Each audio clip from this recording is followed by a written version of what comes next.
Hello, my name is Marilyn Hellman, and I have a shop in Naples, Florida at 375 Fifth Avenue South. And people who know me know that I lived in New York for 15 years. And when you went to a funeral and you didn't like the person who died, you would wear a red dress. A lot of times you'll see this in movies. So I have a red dress on, but what we're going to do is we're going to tell you what to wear to a funeral, and it's not a red dress, okay? One of the things you want to do is black is still the color to wear. And if you look at my friends that I brought with me, they are all wearing black. But it's okay to have something like this is more than appropriate in the grays. And you can wear dark purples. They will work too if you have something like that. I also think it's always nice if you can have something textured. This particular dress is textured. It's the black version of this in a two-piece, and it's really nice.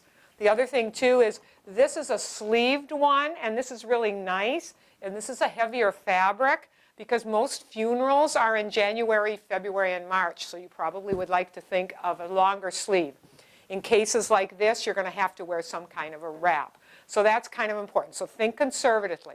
The other thing, too, is wear a hat. It's a sign of respect. And women are wearing more and more hats and more feminine.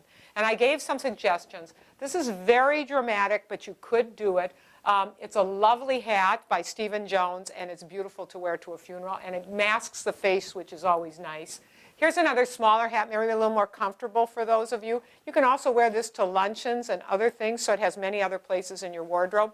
And also, I love the idea of the little veil, just something to give a little more respect to the... Now, you might say, well, Marilyn, this is black, and this has a veil on it. Problem with this is it has all of the feathers.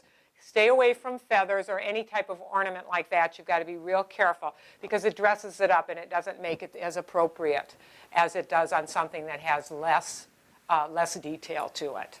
Okay? Also, I want you to tone down the jewelry. I did a simple little jewelry here. So you can wear some jewelry, but just make sure that you're not wearing a lot of diamonds or things like that. You need to wear sensible shoes.